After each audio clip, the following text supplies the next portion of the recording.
Sveiki! Na, išmaniosios kameros šiandien yra regis visur. Nuo durų skambučių iki miesto aikščių. Bet ar kada nors susimąstėte, kas iš tikrųjų slypi už tų nuolat budrių akių? Šiandien kaip tik ir pasiaiškinsim, ką tos technologijos mato ir ką jos supranta. Viskas prasideda nuo atrodytų tokio paprasto klausimo. Tas mažas renginys prie durų, jis mato daug daugiau nei tik tai, kas stovi priešais. Tad šiandien, atidarysim šią technologinę dėžutę ir pažvelgsim, kas ten viduje. Tikriausiai šie pavadinimai skamba labai pažįstamai, ar ne? Jie tapo, tokia įprasta mūsų namų ar netgi verslo apsaugos dalimi. Ir būtent nuo čia, nuo šitų kasdienių gerai žinomų prietaisų ir prasideda mūsų kelionė. Gerai, o dabar prie esmės. Kasgi tas kameras paverčia išmaniomis?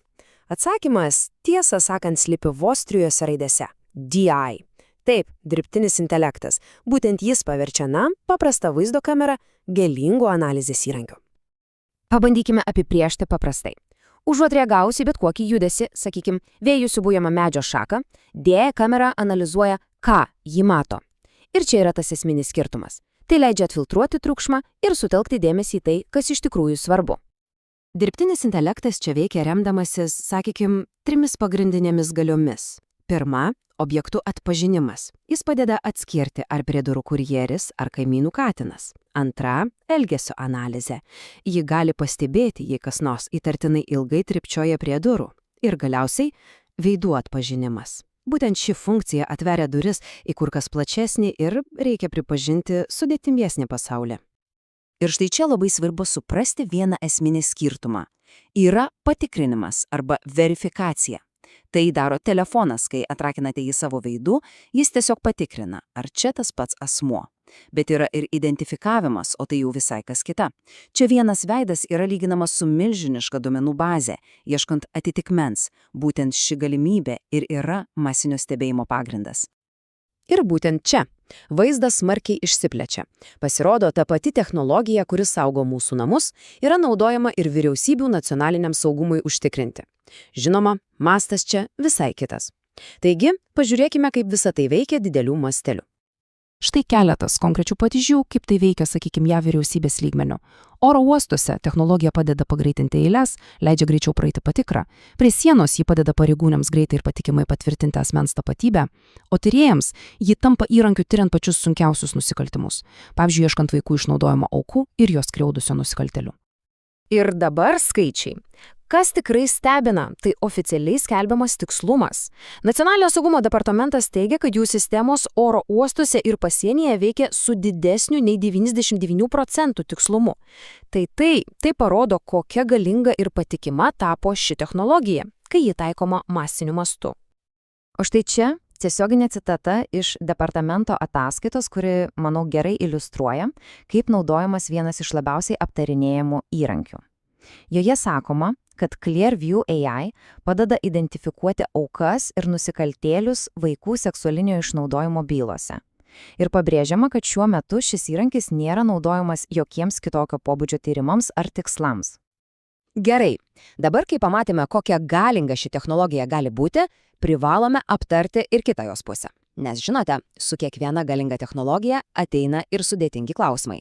Apie taisyklės, apie etiką ir, žinoma, apie galimas rizikas. Galima išskirti 3 pagrindinius iššūkius.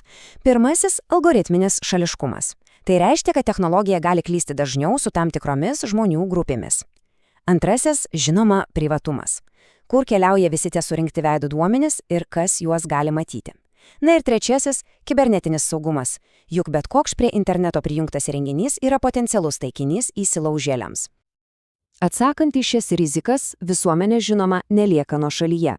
Jau dabar matome, kaip pavyzdžiui JAV valstijos viena po kitos priima įstatymus, kurie bando sureguliuoti biometrinių duomenų naudojimą.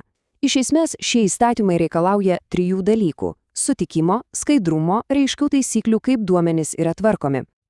Jei kada nors susidursite su terminu NDDA atitiktis, verta žinoti, ką jis reiškia. Paprastai tariant, tai yra saugumo standartas. JAV vyriausybė yra sudariusi sąrašą technologijų gamintojų, kuriais nepasitikė dėl galimų grėsmių nacionaliniam saugumui. Taigi, NDDA atitiktis tiesiog reiškia, kad įranga nėra iš to, juodosio sąrašo ir yra laikoma saugesnė naudoti jautrioje aplinkoje.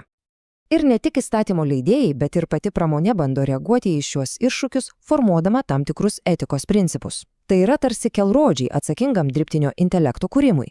Svarbiausia čia naudoti įvairius duomenis, kad būtų išvengta šališkumo, būti skaidriems apie tai, kaip veikia algoritmai ir, žinoma, nuolat rūpintis duomenų saugumu.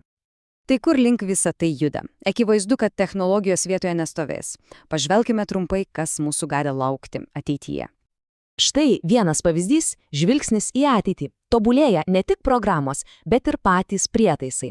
Naujausi mokslo atradimai, kaip šis, leis kurti daug jautresnes, pigesnes ir mažesnes kameras, kurios gali puikiai matyti net visiškoje tamsoje. Ir tam nebereikės didelių, brangių aušinimo sistemų.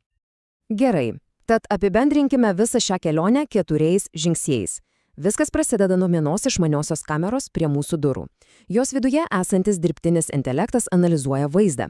Tada ta pati pagrindinė technologija pritaikoma milžinišku nacionaliniu mastu. Ir galiausiai mes kaip visuomenė bandome sukurti taisykles, kaip su visa tuo gyventi. Ir pabaigai, klausimas apmąstymams. Technologijos mums suteikia galią matyti beveik viską, visur ir visada. Tačiau svarbiausias sprendimas lieka mums patiems. Į ką mes kaip visuomenė pasirinksime žiūrėti ir nuo ko nuspręsime nenusigręžti, turėdami tokias galingas akis?